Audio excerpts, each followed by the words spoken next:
Einfach mal machen. Das war das Motto dieser Tour. Keine alpine Erfahrung, keine geeigneten Wanderschuhe. Und trotzdem wollte ich unbedingt ein unvergessliches Abenteuer erleben. Also machte ich mich auf. Und als ich angekommen bin und zum ersten Mal die Zugspitze sah, war dies ein unbeschreibliches Gefühl. Doch ich stellte mir die Frage, ob das die richtige Entscheidung war, es einfach mal zu machen.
Der Antrieb des wandernden Menschen ist die Neugier.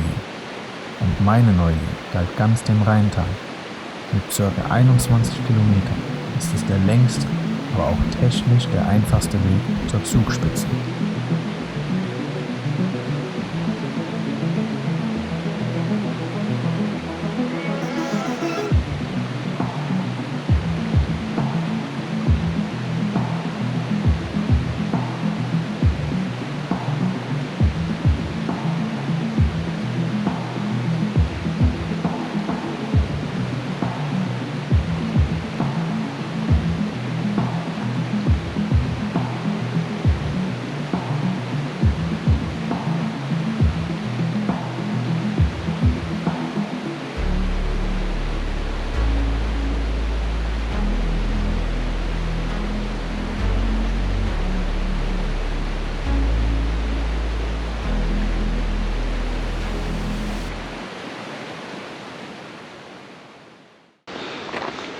Bin jetzt quasi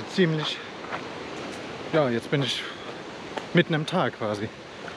Hab ordentlich Strecke gemacht, lange nicht gefilmt, hab den Akku nämlich aufgeladen. Schon so viel gefilmt, dass ein Akku quasi schon leer ist.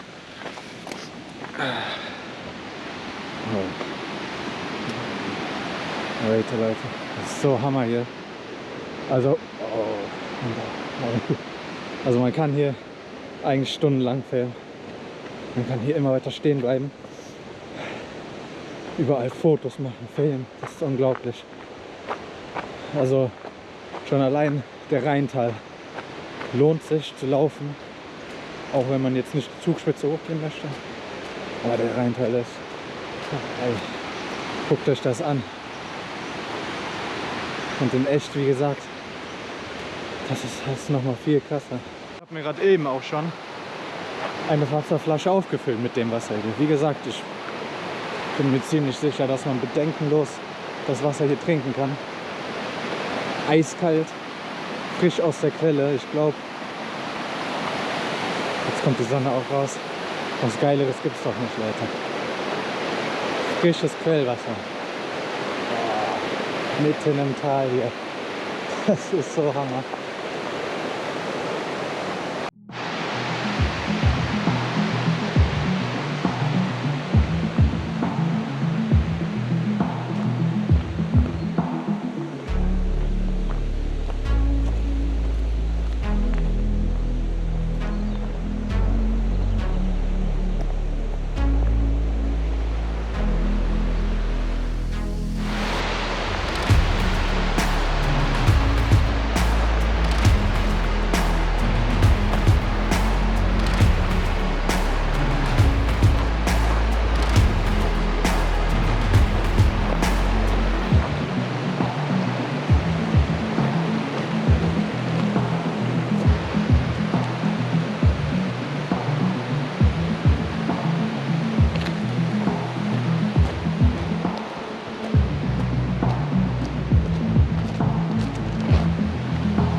Ich bin so am Schwitzen, Leute.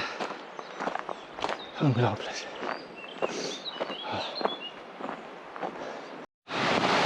Ich werde jetzt hier meine zweite Wasserflasche auffüllen, damit ich genug zu trinken dabei habe. Erstmal die leer trinken.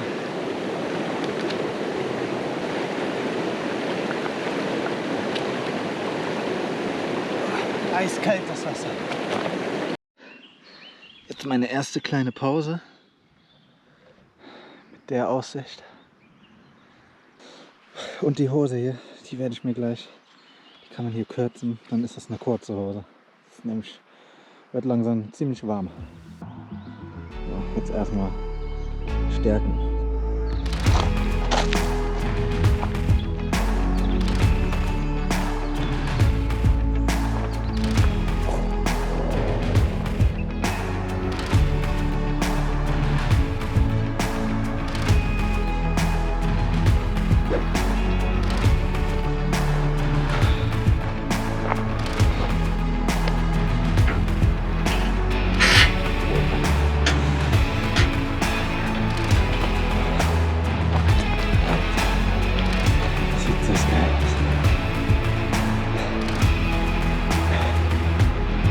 Gerne wissen, wo ich bin.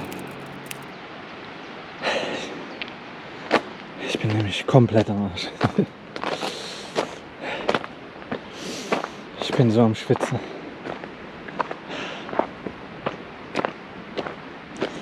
Kämpfen, kämpfen, kämpfen.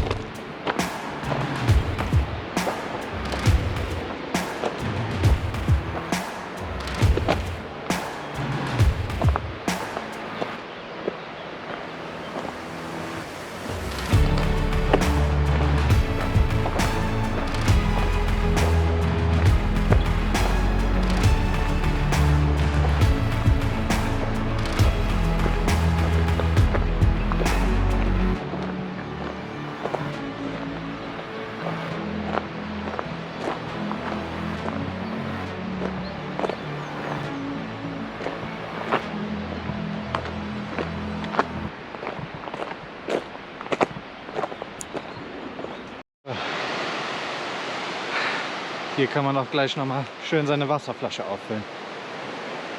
Ich hatte auch kurz GPS-Signal. Das hat mich jetzt motiviert, weil ich bin ziemlich nah an der Rheintalhütte. Das heißt, das Tal ist langsam, neigt sich dem Ende zu. Und ich liege zeitlich, glaube ich, noch sehr gut, dass mich das wieder motiviert, dass ich auch mal wieder kleinere Pausen einlegen kann vielleicht. Ich habe bis jetzt nur eine Pause eingelegt und richtig durchgeballert. Ja. Gleich Wasser auffüllen, Sonnencreme drauf. Und dann an der Rheintalhütte heißt es richtig Höhenmeter machen. Das wird sehr interessant. Das ist auch ein schönes, schattiges Plätzchen, um eine kleine Pause zu machen, Sonnencreme drauf. Und dann geht's weiter.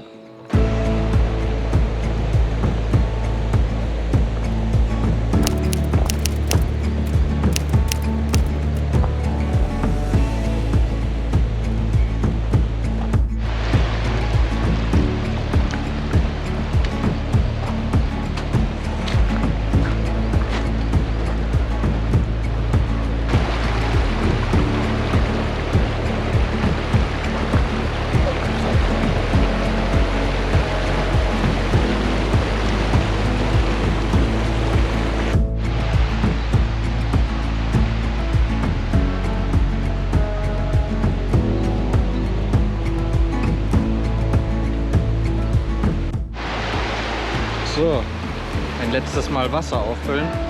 An der Rheintalhütte stand bis zur Zugspitze noch 6 Stunden. Wird zeitlich dann doch wieder knapp. Es würde sich noch ausgehen, auch mit ein paar Pausen. Aber wird sportlich. Wenn ich nochmal hier hinkommen sollte, entweder noch früher los, aber am besten so auf 2 Tage aufteilen. Jetzt sogar hier ein kleiner Trail.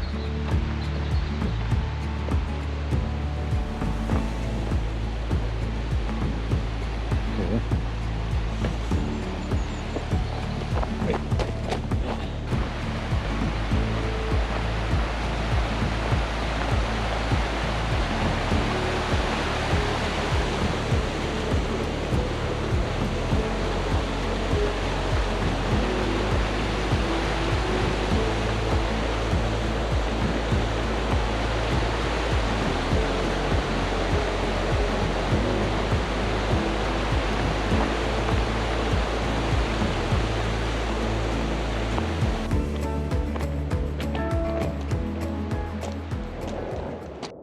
Ja, hier ist der Ursprung der Patna. Ich hoffe, ich spreche das richtig aus. Die hat mich jetzt den ganzen Tag begleitet. Aber jetzt geht es hier irgendwo hoch. Ich bin noch nicht ganz sicher wo. Ja. Und irgendwo dahin muss ich, glaube ich. Oder da, ich bin mir nicht sicher. Wir werden es herausfinden. So. Das heißt, die nächste Möglichkeit, Trinken aufzufüllen, wird dann die Knorrhütte sein in 2 Stunden. Da wird dann nochmal alles voll gemacht. Ein richtig schöner Weg hier. Ich glaube, man hätte so auch einen anderen nehmen können. Bin jetzt den Komoot vorgeschlagen hat, gegangen. Und es hat sich auf jeden Fall gelohnt. Richtig cool.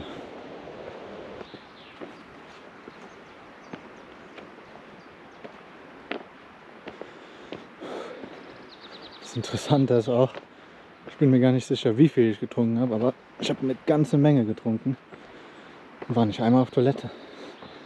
Da merkt man mal, wie ich das Wasser hier am Ausschwitzen bin. Das ist echt heftig. Jetzt mit der Sonne auch. Ich weiß gar nicht, wie viel Grad wir haben, aber geht schon gut ab. Wow, das wäre doch mal eigentlich ein richtig geiler Zeltplatz.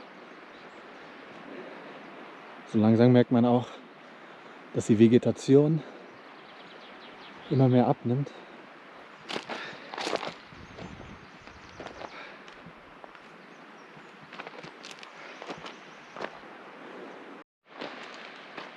Jetzt hier übelstes Geröllfeld. Da auf den Steinen sind immer Markierungen, damit man ungefähr weiß, wo man lang muss. Und da oben sind 2, das wird der Weg wohl sein. Das sieht steil aus. Auf zur Knorrhütte. Geröll, extreme Steigung. Let's go. Übelst am Schwitzen. Die Wetter-App meinte eigentlich, dass es so regnen könnte. Naja, nach Regen sieht das aber nicht aus. Zum Glück habe ich meinen Kajakhut mitgenommen. Denn ich glaube, in der Sonne kann man schnell einen Sonnenstich kriegen. Also so unvorbereitet bin ich dann doch nicht hier hingegangen. Jetzt ist mir klar, ein kleiner Unfall passiert. Und zwar ist mir eine Wasserflasche hingefallen. Anscheinend auf einen spitzen Stein. Und die tröpfelt jetzt so langsam aus. Zum Glück nicht schnell. Das heißt, ich werde daraus jetzt immer weiter trinken, dass da nichts verschwendet wird. Das ist aber jetzt ziemlich kacke, weil ich dann quasi eigentlich noch eine 1 Liter Flasche jetzt habe. Ich hoffe, das wird mir nicht zum Verhängnis. So, die Steigung macht sich wieder bemerkbar. Jetzt geht es hier in Serpentin immer weiter hoch. So, kleine Entwarnung. Das Loch in der Wasserflasche scheint so klein zu sein, dass da kaum was rausläuft. Das heißt, ich kann die ohne Probleme dann oben nochmal auffüllen. Und ja, dann sollte das kein Problem sein mit dem Wasser, hoffentlich. So. Der Akku ging irgendwie nicht mehr, wahrscheinlich überhitzt oder so.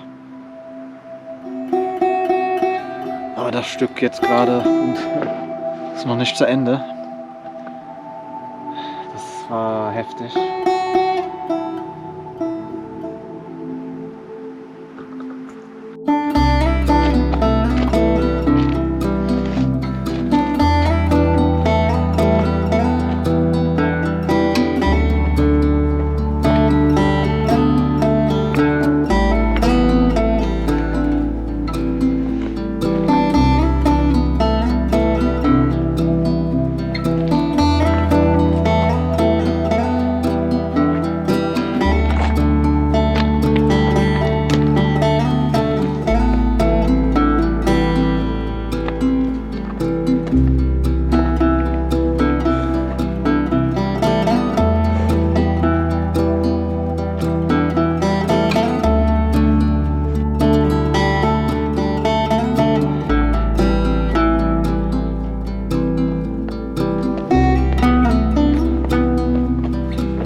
Die Sonne ist endlich weg. 1000-mal angenehmer. Und windig wird es hier langsam auch.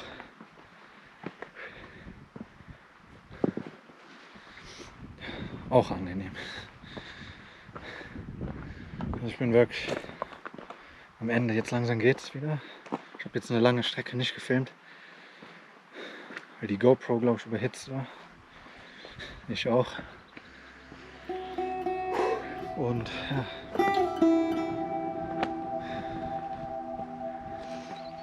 Das ist schon hart. Ich glaube, ich hatte gerade einen Moment, wenn ich aufgeben könnte, dann hätte ich da wahrscheinlich gerade aufgegeben. Ich habe eben eine kleine Pause gemacht, im Schatten zum Glück auch. Und was ich gemerkt habe, man muss das Tempo ein bisschen entschleunigen. Dann geht's auch.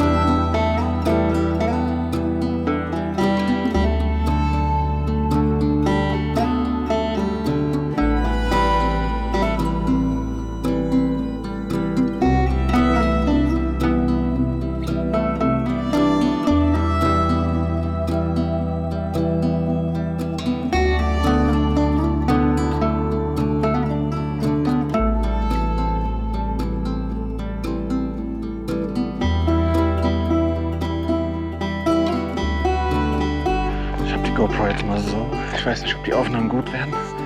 Aber hier muss man tatsächlich klettern. Da kann ich nicht noch mit der GoPro filmen.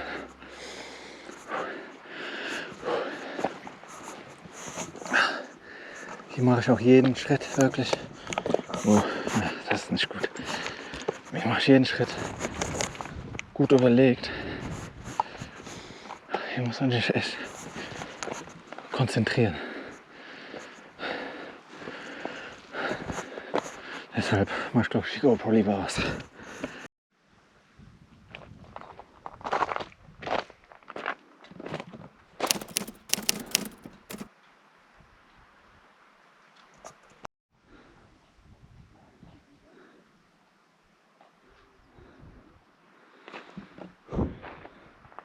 Und weiter hoch. So, Wasserflaschen sind aufgefüllt. Ich kann diesen Weg mit meinen Schuhen nicht wirklich gut gehen. Muss extrem aufpassen.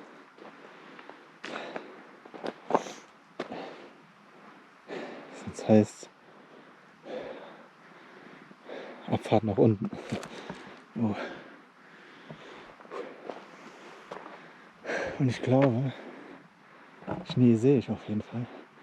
Vielleicht gibt es gleich eine Premiere, dass ich das erste Mal im Sommer Schnee anfassen werde. Mal gucken.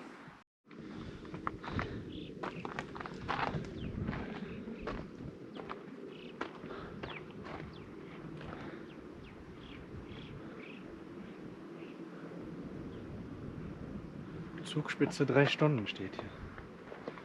Da muss ich gleich mal auf die Uhr gucken. Vielleicht gibt das noch was. Das wäre Hammer.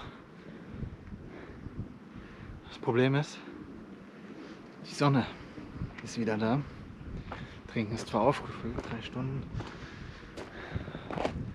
Ja, muss ich alles gleich gucken.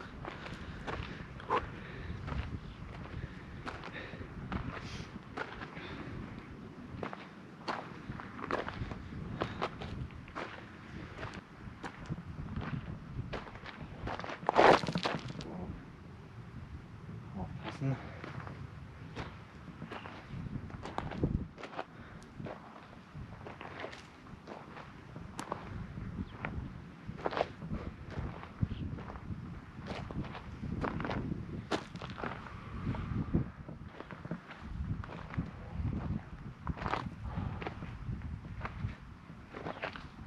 Das ist der Wahnsinn, Leute.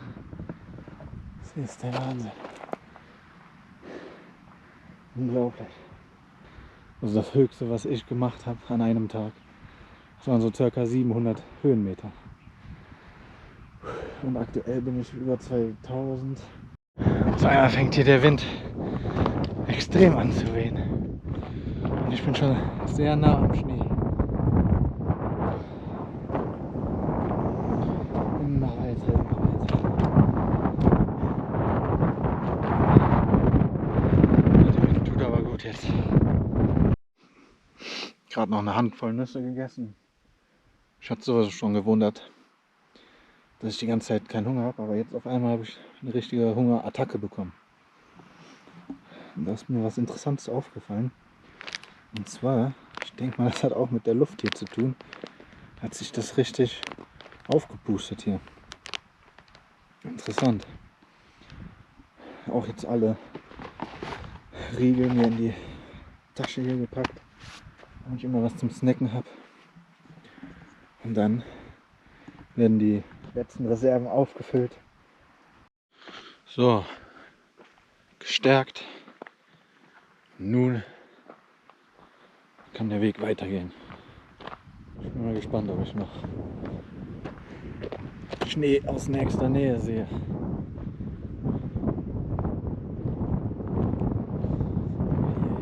Manchmal pfeift der Wind hier echt extrem.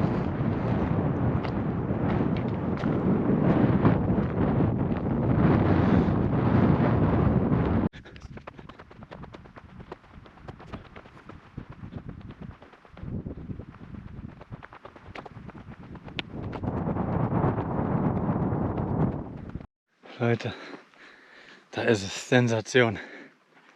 erste Mal im Sommer Schnee.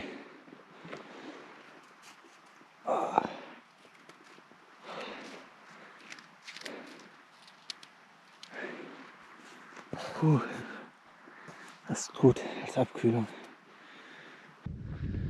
Ich krieg das gar nicht mehr so richtig mit. Ich habe das Gefühl hier, ich bin auf Standby. Einfach gerade Schnee angefasst. Das ist doch krank. Oh. Oh mein Gott.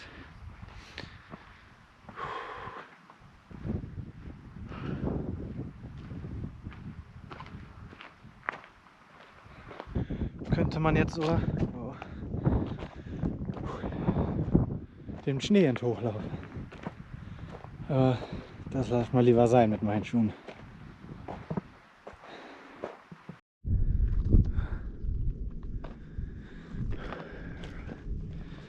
Ich bin die ganze Zeit hin und her mal überlegen, soll ich noch zur Zugspitze hoch oder nicht?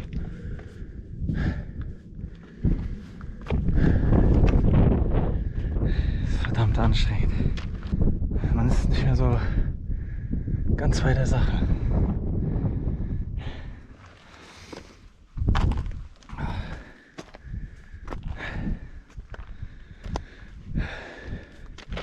Erstmal zur Gondel und dann gucken.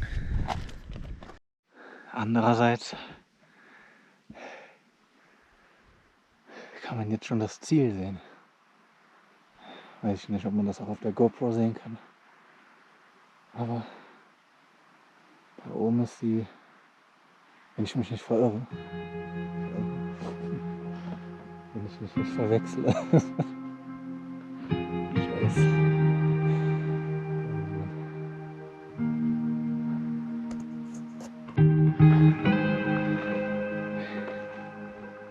Also langsam ist echt tote Hose.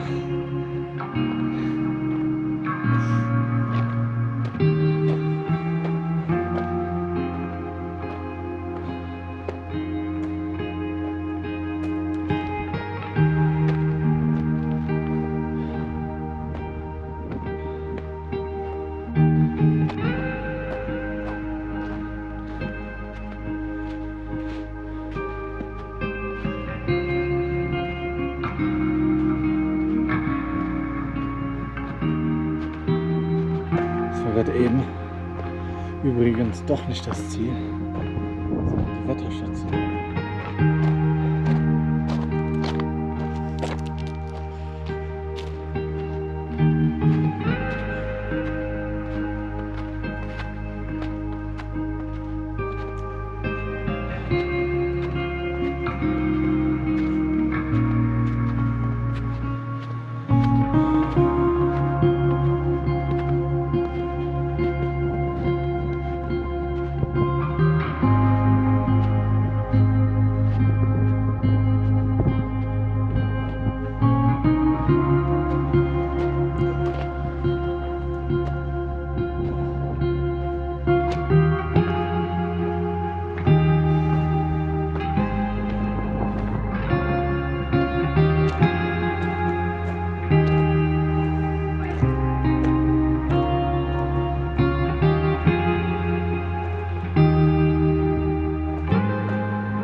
Wie ich mich oben bei der Gondel entscheiden werde, ob ich hochgehe oder hochfahre. Es war definitiv das Geilste, was ich je gemacht habe und auch das Anstrengendste.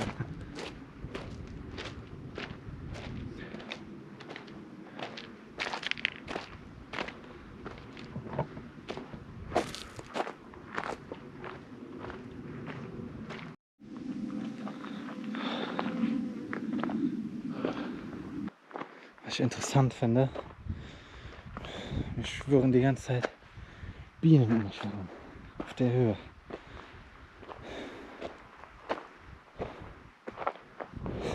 Wo holen die denn ihr Nektar her? Ja, nee.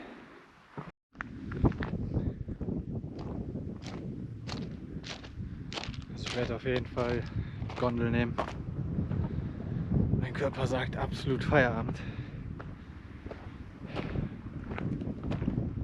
Und dann soll man auch auf seinen Körper hören. Das bringt ja jetzt gar nichts. Dieses Geröll fällt da hoch zu klettern. Auf das kleine Stück. So klein ist es auch nicht. Aber darauf kommt es jetzt auch nicht mehr an.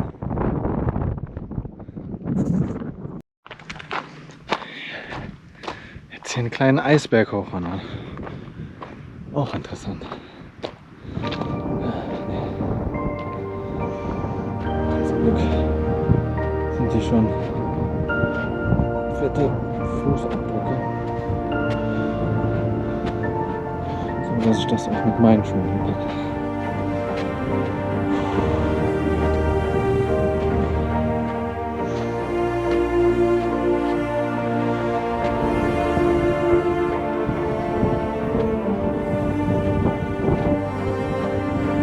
Das sieht gar nicht gut aus.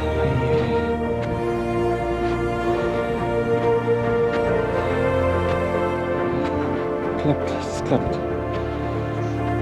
Aber gerade so. Zugspitze. 1,5 Stunden.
Einfach mal machen.